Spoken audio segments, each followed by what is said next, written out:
Desde el comienzo de la historia, de Moisés a Mahoma, profetas, artistas y locos han afirmado haber escuchado la voz de Dios, la musa o el diablo, diciéndoles qué hacer. En la Biblia hebrea, el Viejo Testamento, hay toda una línea de profetas que iniciaron sus misiones al escuchar la voz de Dios llamándolos. El Islam nos dice que el Corán fue literalmente dictado por Dios por intermedio de la voz de un ángel. El Buda recibe la iluminación espiritual siguiendo las voces que escucha y las órdenes que recibe. Parece haber un elemento común de vida espiritual. Nos afectan y nos guían voces o influencias que están más allá de nosotros mismos. Pero en el mundo moderno, ¿realmente le creemos a la Madre Teresa que escuchó la voz de Jesús diciéndole que se ocupara de los pobres? ¿Acaso George Bush, como se ha afirmado, realmente escuchó la voz de Dios diciéndole que invadiera Irak? Estas voces que se escuchan golpean a las personas hasta el punto de poder cambiar sus vidas. Y si son personas que se han vuelto influyentes, no solamente cambiarán sus vidas, sino la de todas las naciones. Puedes simplemente descartar a la ligera cualquier alegato de voces escuchadas, y creo que si haces eso, estás perdiéndote una experiencia de vida importante de las personas. Entonces, ¿qué son las voces de nuestra mente? ¿Puede la ciencia explicar cómo oyeron los profetas la voz de Dios? Voces en mi cabeza.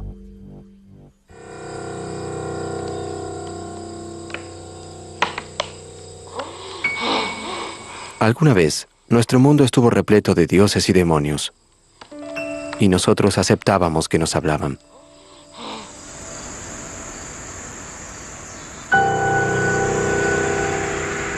Luego el mundo moderno nos distanció de esa creencia. Pero para algunas personas, esas voces aún se escuchan como muy reales. Era como si mi mente hubiera perdido el control. Estaba aterrorizado. Sí que lo estaba. Y no mucho después de darme cuenta de que era Satán quien estaba poniendo pensamientos en mi mente, comencé a sentir una presión en el abdomen y concluí que estaba intentando poseerme.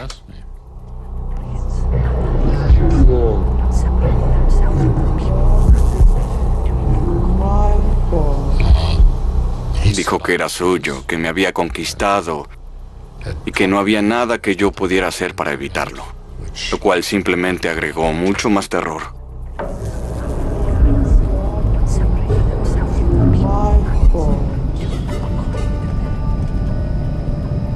Solo si creemos en espíritus exteriores, podremos creer a alguien que dice haber escuchado voces en su mente que no eran las suyas. En el mundo medieval, donde el ser humano es un campo de batalla, Dios busca a los buenos espíritus y Satán busca a los espíritus malvados.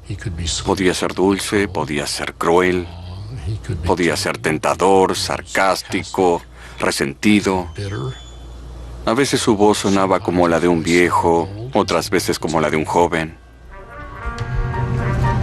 El mundo moderno ya no está dispuesto a aceptar esas voces como entidades sobrenaturales exteriores.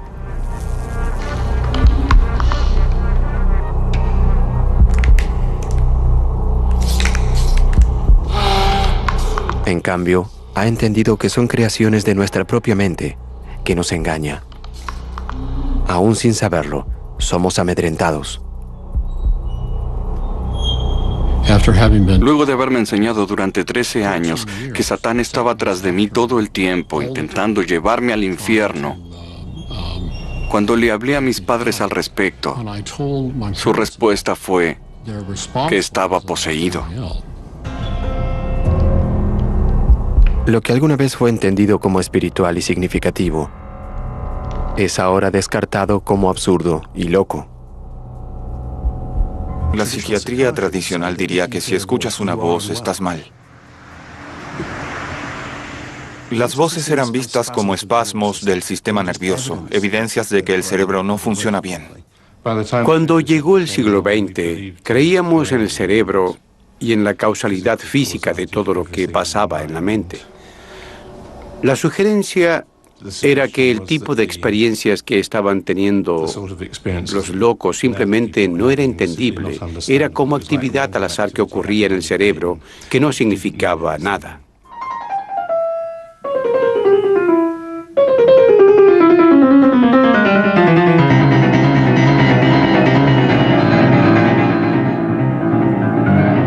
La noción de que escuchar voces tiene que ver con la locura ignora la larga tradición de las artes de escuchar la voz de la musa.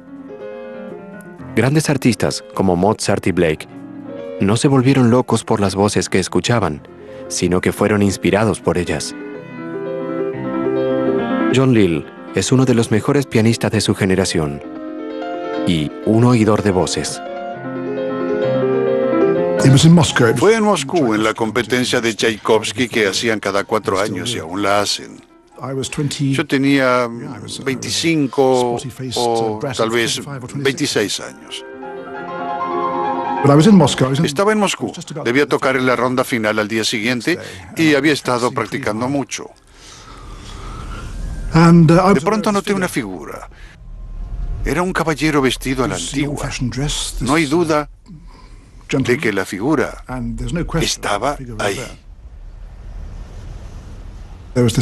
Tenía esta sonrisa y una risa de villano. Reconocí por el rostro que era un gran compositor.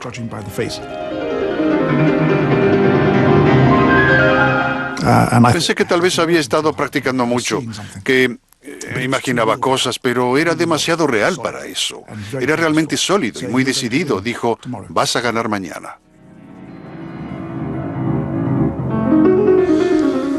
Entonces pensé, obviamente es una fantasía, pero me dije, si eso ocurre, tendré que repensarlo. Y me dieron el primer premio, así que lo repensé y me di cuenta de que era absolutamente real. Pero déjame decirte que esa fue una de miles de experiencias que tuve antes y desde entonces.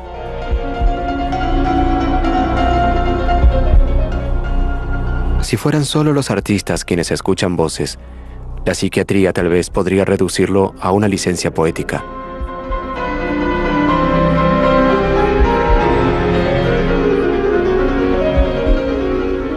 Pero gente como la profesora Chatelain hacen esto mucho más difícil de llevar a cabo. Françoise Chatelain es una de las matemáticas más respetadas y talentosas de Francia. Y ella también ha escuchado una voz en su cabeza. Una noche estaba durmiendo. Estaba completamente dormida. Y entonces apareció una voz que no dejaba de repetir la misma palabra. Era una sola palabra, era la palabra dualidad, dualidad. No dejó de repetirla durante unos 10 minutos. Repetía dualidad, dualidad.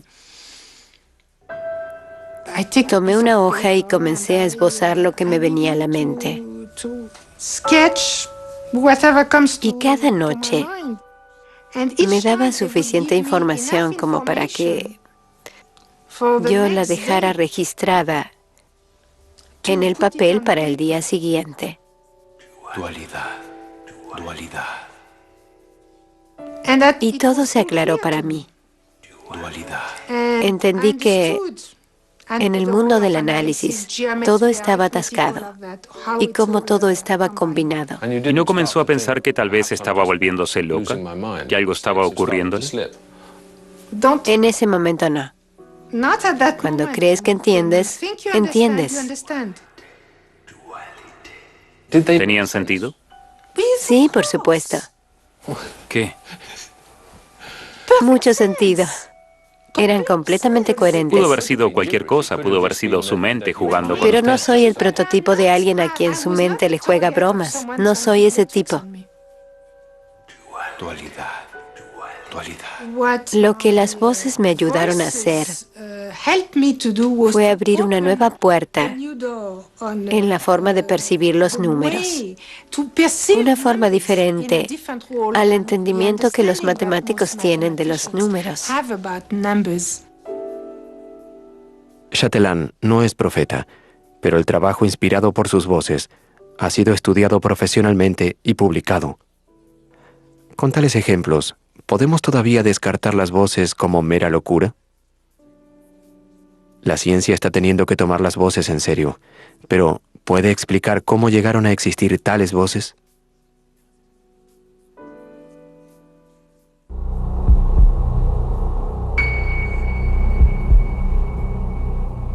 Si queremos tomar en serio la idea de que existen voces de inspiración, ¿cómo sabremos cuando estemos lidiando con las voces de la locura?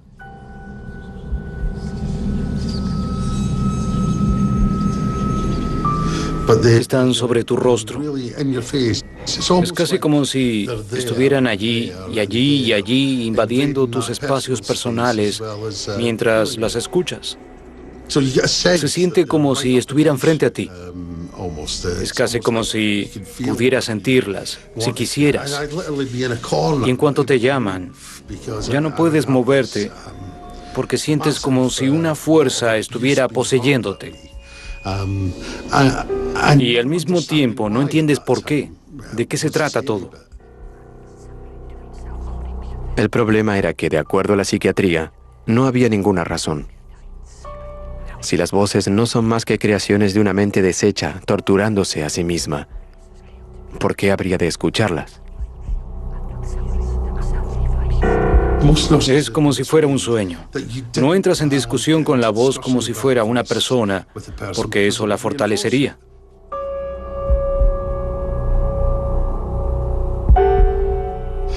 Dejé la psiquiatría después de 10 años de ser paciente. Me fui con menos de lo que entré.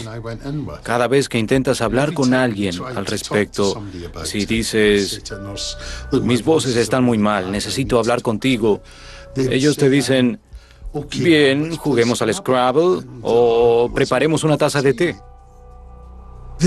Nunca se sentarán contigo para concentrarse en las voces. A diferencia de la ciencia, la Iglesia siempre ha creído que las voces podrían tener un significado real y, por lo tanto, que merecen ser escuchadas. ¿Ha conocido a alguien que haya afirmado escuchar voces? ¿Diría que aquí sucede algo verdadero? Creo que tienes que comenzar pensando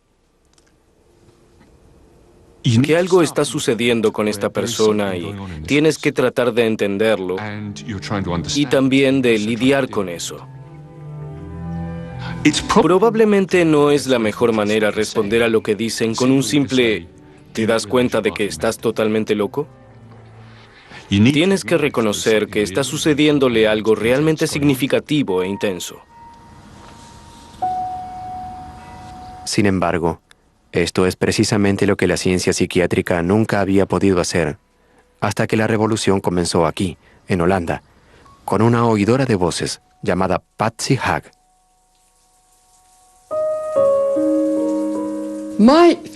Mi visión no era que estaba mentalmente enferma, solo estaba escuchando voces, eso era todo. Ya me habían hospitalizado antes y me habían dado drogas que no hicieron que las voces desaparecieran. Escuchaba alrededor de 20 voces. Me daban todo tipo de órdenes muy desagradables y controlaban mi vida. Yo creía que eran dioses todopoderosos. Fue un periodo muy difícil de mi vida. Lo que hizo Patsy fue desafiar a su doctor, Marius Romme, a que tomara en serio sus voces. Hoy, Romme y su compañera Sandra Escher son autoridades mundiales en escucha de voces. Patsy dijo, nunca me preguntas o me ayudas a lidiar con las voces. Estas voces están molestándome y tú solo hablas de ellas como si fueran un síntoma, lo cual no ayuda. Eran muy reales porque yo podía oírlas claramente. Y yo le decía a veces, ¿por qué crees en Dios? Nunca lo has escuchado, nunca lo has visto. Si tomas eso en serio, ¿por qué no me tomas a mí en serio? Yo puedo oírlas. Yo escucho estas voces y tú no me crees. Y de hecho, eso me pareció inadecuado. Entonces, desde ese momento pensé, tal vez podamos explorar cuán reales son estas voces. A partir de ese momento, Marius creyó en mis voces y hemos estado trabajando muy duro para lidiar con ellas, no para hacerlas desaparecer, porque eso no es posible, pero trabajé con él para ver cómo podía lidiar con ellas sin estar mentalmente enferma. Inspirado por Patsy, el avance de Romm y Escher fue darse cuenta de que las voces, a pesar de estar etiquetadas tradicionalmente como locura, pueden tener una realidad coherente. Creo que lo más importante es aceptar lo que dice quien escucha las voces y luego darte una idea de la teoría que está detrás sin excluirla de la... Lo cual también es peligroso porque en psiquiatría lo ves como un síntoma de una enfermedad, mientras que en la realidad es también una estrategia para lidiar con tu vida. Entonces en psiquiatría no tiene significado, mientras que en la realidad está lleno de significado.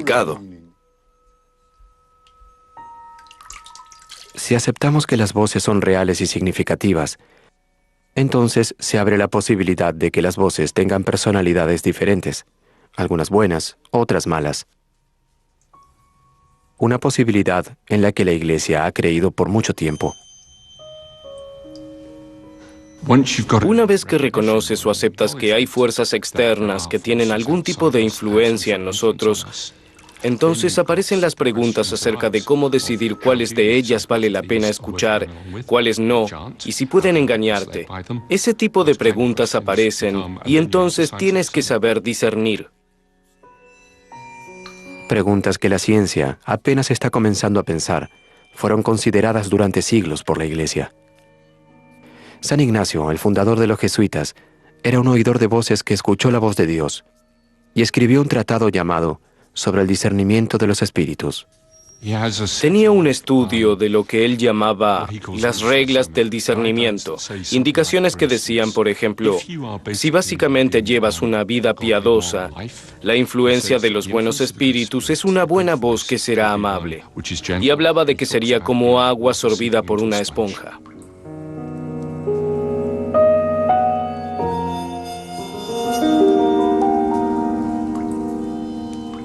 Pero la influencia de los malos espíritus son voces que te descarriarán levemente. Serán vibrantes como agua cayendo en una roca, salpicando con violencia.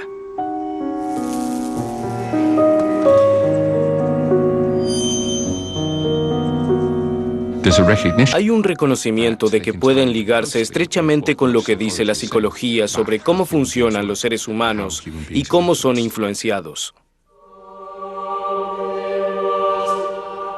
El argumento de que es correcto tratar a las voces como si tuvieran una personalidad propia, algunas buenas, otras malas, es que por primera vez le permite a los oidores de voces entenderlas. Supongo que ese fue uno de los puntos más importantes de mi vida. Darme cuenta de que las voces tenían un significado real, que no eran insignificantes, que no provenían de mi imaginación, sino que eran parte de la experiencia de mi vida.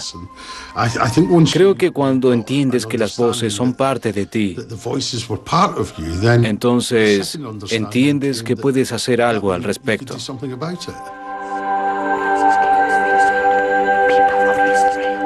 Puedes tener tu propio punto de vista, puedes no estar de acuerdo con las voces o estar de acuerdo con ellas.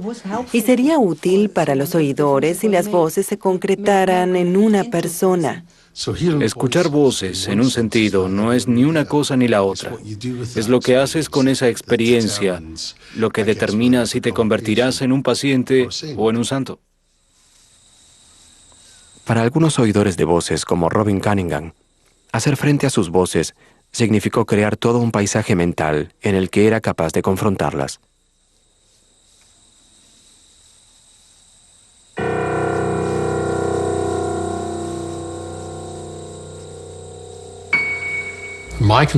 Mi conceptualización de esto en mi mente era que había una mente interior en el centro de mi mente, lo que llamo mi mente interna.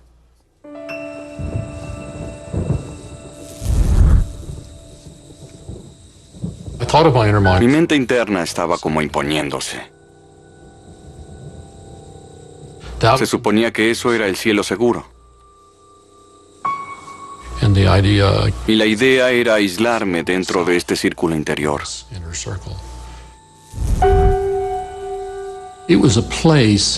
Yo percibía que era un lugar en el que yo podía entender todas estas cosas que estaban sucediéndome, encontrarles sentido y entenderlas.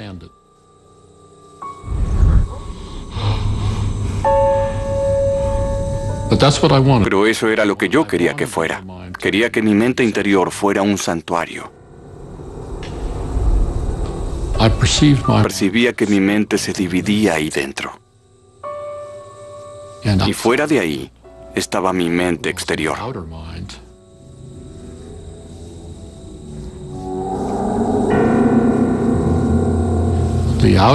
Se suponía que el círculo exterior de mi mente era el que debía intentar lidiar con el mundo exterior.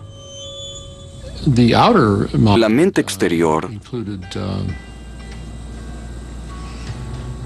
incluía todos los otros aspectos de mi relación con el resto del mundo.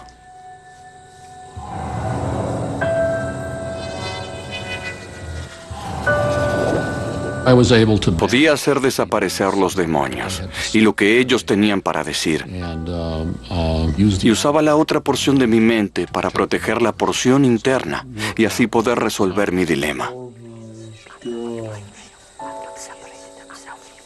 A pesar de que aún escucha sus voces ocasionalmente, Cunningham ha sido un exitoso banquero inversionista de Wall Street. Ejemplos como este conducen a la asombrosa conclusión de que la gente sana puede escuchar voces. Y fue exactamente esto lo que Rohm y Escher descubrieron. Fue muy emotivo para mucha gente. En los años que siguieron, tuvimos tantos llamados telefónicos de gente de toda Holanda que había oído sobre nuestro trabajo y gente que nos decía, nunca he podido hablar sobre esto y que ustedes acepten que las voces son reales. Es tan importante. ¿Cuál es el porcentaje de escucha de voces en la población normal? De 2 a 4%. Dependiendo de los estudios. Es bastante. De todos los diferentes grupos de edades. Y solo 1/3 de ellos se convierte en paciente. El 4% de la población británica, de 60 millones, son 2.400.000 personas que pueden haber escuchado una voz. Y hasta 1,5 millones de ellos serían normales y no perturbados por sus voces.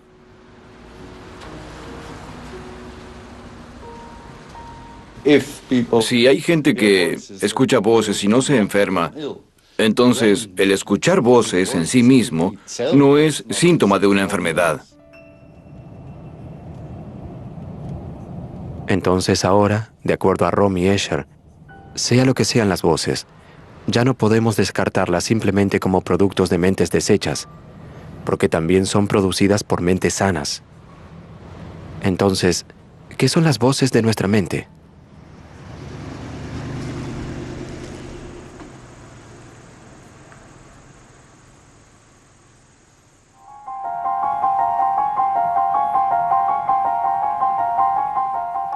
Habiendo aceptado la realidad de las voces, los psicólogos ahora tienen algo que explicar.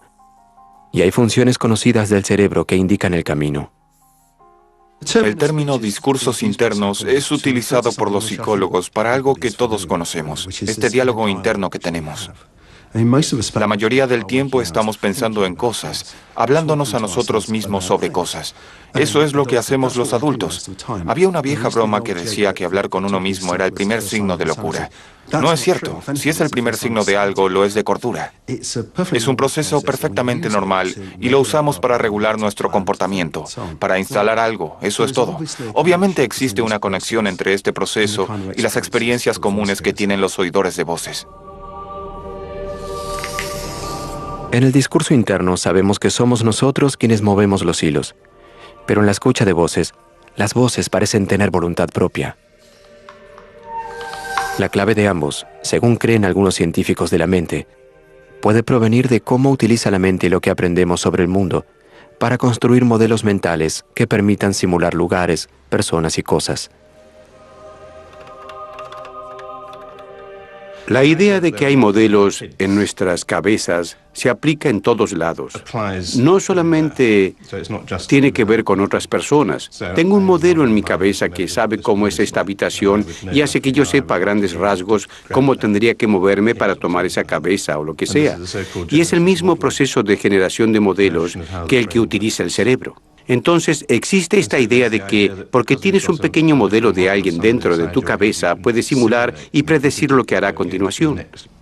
Y de hecho, no podemos funcionar como seres humanos sin tener algo así, sin ser capaces de generar modelos de lo que hace otra gente o de lo que otra gente podría decirnos. Yo no podría distinguir entre mi amigo y mi enemigo si no tuviera algún tipo de modelo interno que pudiera predecir lo que diría esa persona. Ser capaces de ponernos en el lugar de otra persona y escuchar lo que podría estar pensando sobre una situación dentro de nuestra propia mente nos da un entendimiento de las situaciones sociales que no tendríamos si no tuviéramos esa capacidad empática. Para la mayoría de nosotros, estos modelos operan silenciosamente en la profundidad de nuestro subconsciente. Pero para algunas personas, en algunos momentos, pueden hablar y convertirse en las voces que oye la gente. Una de las preguntas es, ¿bajo qué circunstancias obtienes este espacio entre lo real y lo imaginario? ¿Alcanza la voz imaginaria la intensidad y la riqueza que te impulsa a confundir si es real o si es imaginaria? Y la respuesta parece ser que bajo condiciones de estrés, algo sucede en el cerebro que le impide ser capaz de realizar esa distinción con tanta claridad y seguridad como comúnmente lo hace. Es como si el cerebro tuviera tantas otras cosas con las que lidiar, sean sesiones intensas de resolución de problemas o lutos, batallas o lo que fuera. Estas parecen ser las circunstancias prototípicas, no siempre, bajo ningún concepto, pero hay una fuerte ligazón con la escucha de voces. Basándonos en esta evidencia, las voces podrían ser reales y coherentes, exactamente como lo afirman los oidores de voces. Existen en nuestra mente como el producto de modelos construidos.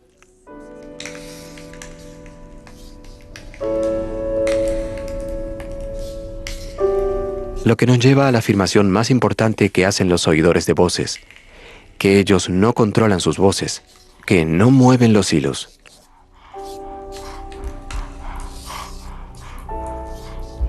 Que las voces pueden cobrar vida y asumir una voluntad propia.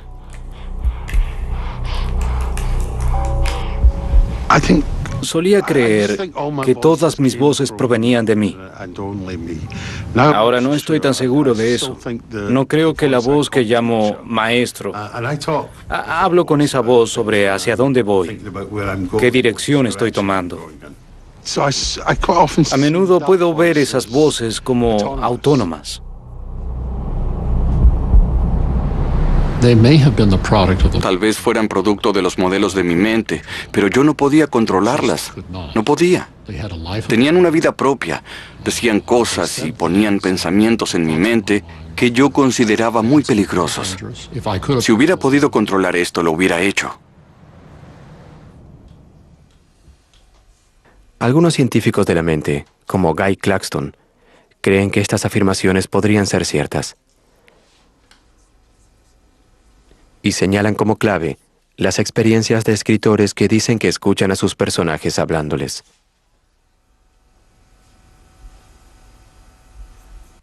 La gente creativa, escritores, dramaturgos, poetas, siempre están hablando de cómo sus voces toman el control, se vuelven reales, tienen vida propia. Yo no lo escribí, o mis personajes me sorprenderían continuamente. Es algo que uno escucha decir todo el tiempo a novelistas o dramaturgos. Me pareció que la historia iba en esta dirección, pero ellos no quisieron. La escritora Hilary Mantel afirma haber tenido la experiencia de escuchar a sus personajes, hablándole como voces independientes. Escribí un libro llamado El gigante O'Brien y era acerca de un gigante irlandés del siglo XVIII. Pero cuando me senté a escribirlo, lo que oí fueron unas voces que parecían provenir de una caverna, desde lo profundo de un espacio oscuro. Y estas voces ni siquiera hablaban inglés, hablaban irlandés. Fueron esas voces las que me condujeron por el libro. Y no experimento esa novela, El gigante O'Brien, como escrita por mí. La experimento como escuchada por mí y aparecida en la pantalla de mi computadora. Pero entonces llegas a la pregunta, ¿cómo puedo saber eso? ¿Cómo puedo producir un personaje que actúa de cierta manera, que es independiente de mí y que me es extraño? ¿De dónde vinieron estos pensamientos? Y para Mantle, la respuesta se acerca mucho a las hipótesis sobre la producción de modelos. Lo que sucede es que creas un personaje tan exhaustivamente y desde un lugar tan profundo, y buscas un lugar profundo en el personaje desde el cual moverte. Lo que tienes entonces es un modelo de trabajo perfecto en todas sus piezas, y puedes extraerlo de la situación en la que lo pusiste en primer lugar y colocarlo en cualquier otra situación. Y lo que intentas crear es la ilusión de que tu personaje tiene voluntad propia, que tu personaje no es una entidad dirigida por ti, sino que tiene una vida propia.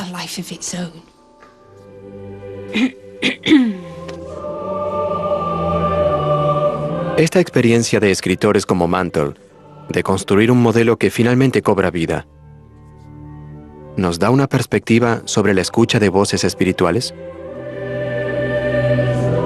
Comienzas con una historia muy conocida: el nacimiento de Jesús, la misa de Cristo, la Navidad.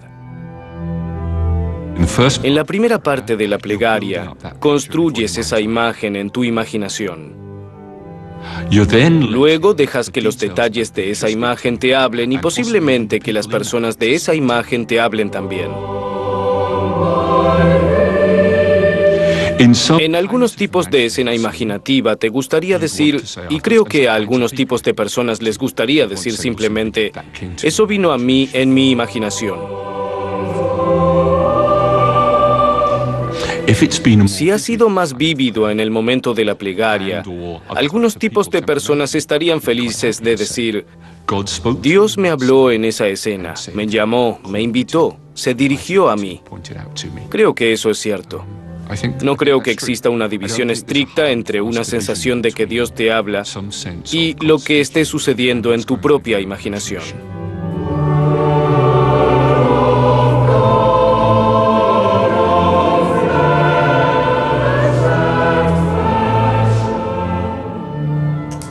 Entonces, sea construido durante la plegaria, o sea un arte de los autores, este tipo de modelo que tiene una vida y una voluntad propia, podría ser exactamente lo que son las voces. El modelo de tu padre no es tu padre en sí mismo, es algo independiente. Una vez que has establecido un sistema, solo es información lo que pones en él. Hasta cierto punto es ahora independiente y está tirando de tus hilos.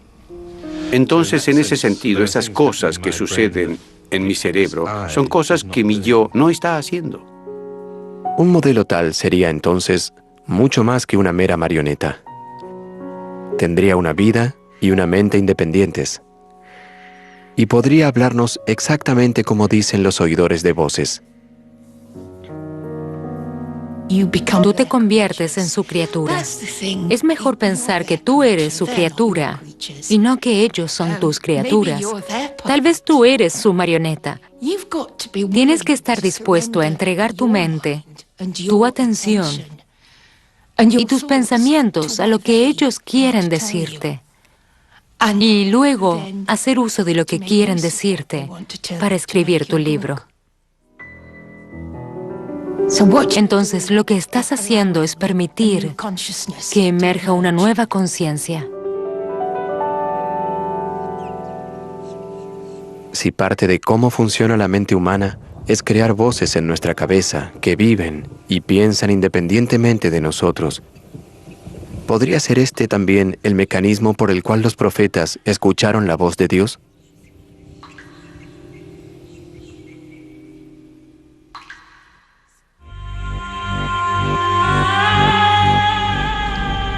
Entonces, ¿podría ser que las voces que hablan dentro de las mentes de algunos de nosotros tengan una vida y una opinión propias?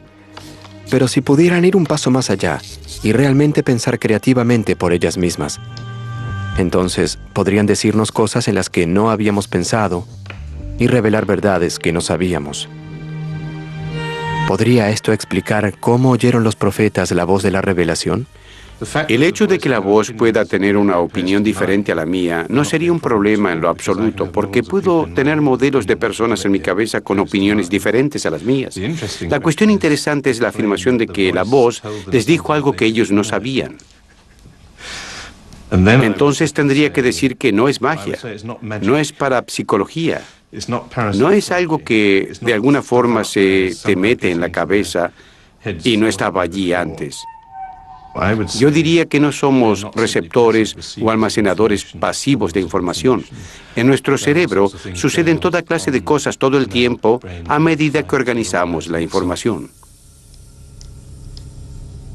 Recientemente está la idea de que el cerebro es un sistema que simula cosas. Sería algo así como predecir el clima. Imagina que eres un científico intentando investigar el clima. Eso es lo que hacen los científicos, investigar el clima.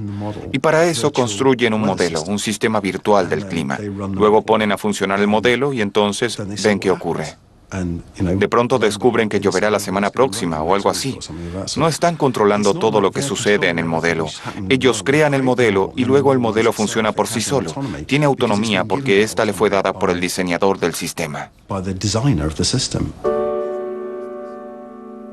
Pero es posible que un modelo que vive en la mente vaya más allá de expresar sus propias opiniones y diga cosas desconocidas. Es como una simulación que podría producir algo. Aunque tienes tu propio mecanismo para hacer la simulación, nunca podrías simular todas las situaciones posibles. Así que podrían existir cosas que tú nunca simulaste que de pronto aparecen. Este sistema que tú has determinado por completo produce resultados que tú no esperabas. Un modelo semejante sería entonces una criatura viviente y pensante dentro de la mente, diciendo cosas que tal vez nadie hubiera descubierto. El hecho de que algunas de estas voces tengan una mente propia significa su valor para mí. El modelo de mi madre que hay en mi cabeza no solamente me dice cosas que yo escuché a mi madre decir, sino que encarna su maternidad, la clase de cosas que esa mujer diría. Yo he construido un modelo de disposición de ese personaje, no solamente un fichero de recuerdos que puedo tomar y reactivar. Un modelo constructivo, un modelo creativo que puedo volver a colocar en una nueva situación en la que puedo poner a mi personaje. Y la esencia, la belleza, el poder de estas voces es que me sorprenden. Hacen cosas que yo no hubiera pensado hacer, no hubiera podido pensar hacer y no hubiera podido predecir. Este tipo de voz de la revelación es exactamente lo que la profesora Chatelain afirma haber oído. Solo que para ella fue la voz de la matemática, no la de la religión. Un modelo construido por todo lo que ella sabía de matemática, cobró vida en su mente y comenzó a tener sus propios pensamientos profundos. Y un día, le habló y le dijo cosas que ella no sabía. Lo que las voces me ayudaron a hacer fue abrir una nueva puerta en la forma de percibir los números,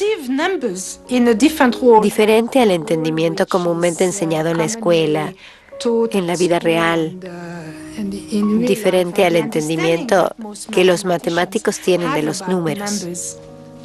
De alguna forma abrió mi mente a nuevas formas de mirar el problema, nuevos modos. De alguna manera esas voces eran tan asombrosas que era como si me dijeran, escucha, vamos a ayudarte, pero tú tienes que escuchar. Tú tienes que escuchar y estar dispuesta a aceptar nuestra ayuda. Chatelain ha dedicado su vida a pensar la matemática, construyendo modelos matemáticos en su mente. Así que para ella, las revelaciones fueron matemáticas.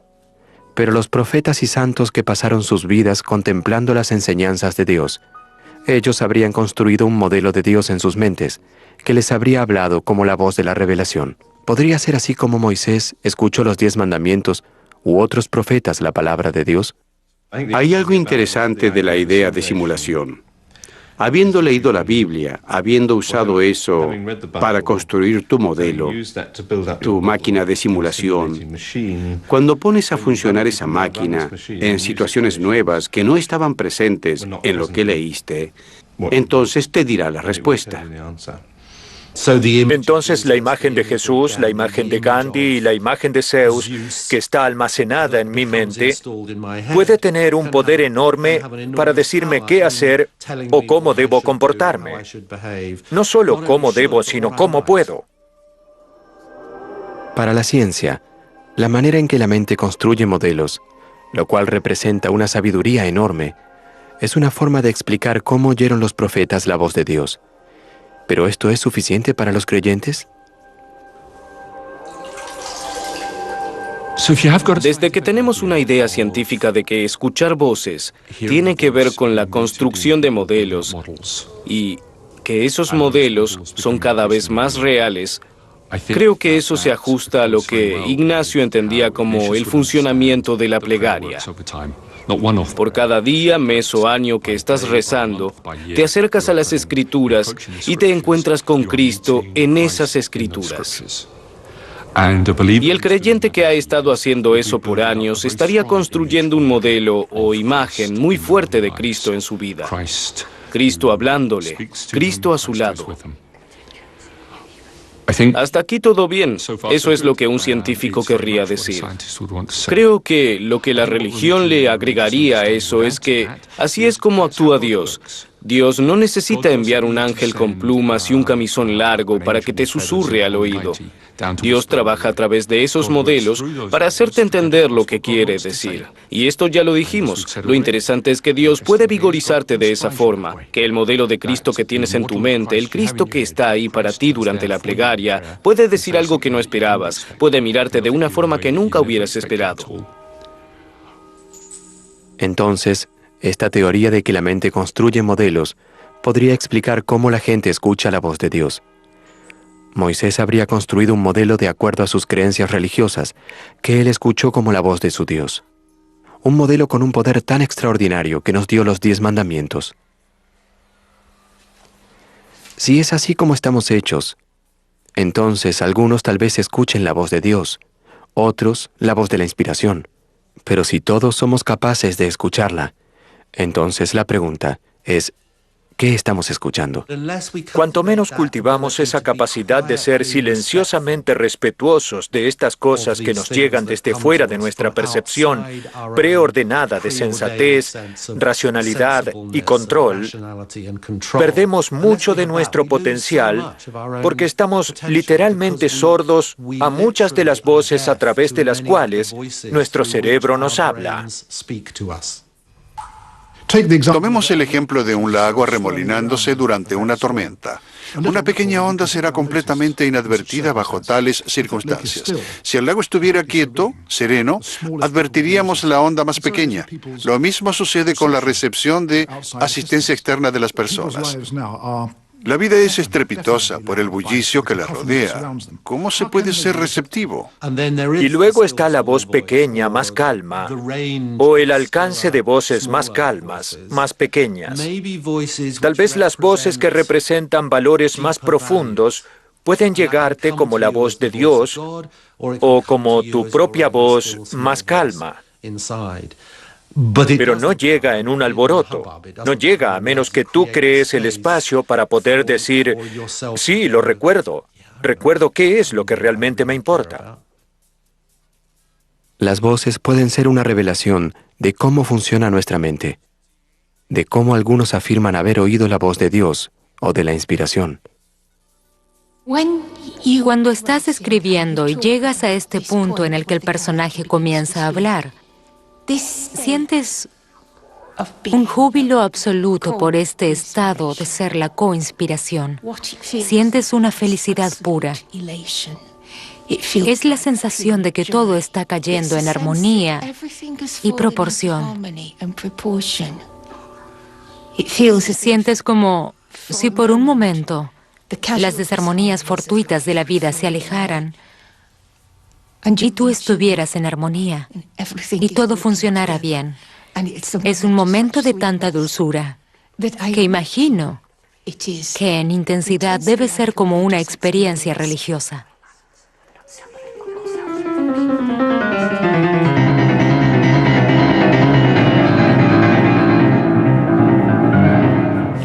Estás como absorbiendo esa fuerza. La inspiración aviva la respiración. La inspiración ilumina la imaginación.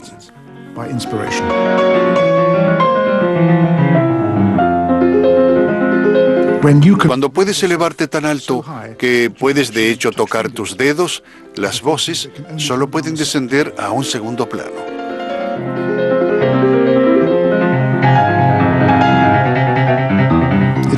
Es una increíble sensación de elevación. Estás poseído por una fuerza de un bien infinito. Si estamos hechos para escuchar las voces de nuestra mente, entonces algunos de nosotros podremos escuchar la voz de Dios, los ángeles o la inspiración, mientras que otros escucharán la voz de los demonios y la locura. Cuando me voy a dormir por las noches y al despertar en la mañana, hay un instante que dura de 2 a 3 minutos en el que no estás ni dormido ni despierto. Entonces las escucho. Entonces, ¿se han ido? Por propósitos prácticos, sí. En términos de una sensación absoluta, no. Siempre serán parte de mí. ¿Aún están allí, en el bosque? Aún están ahí, en el bosque.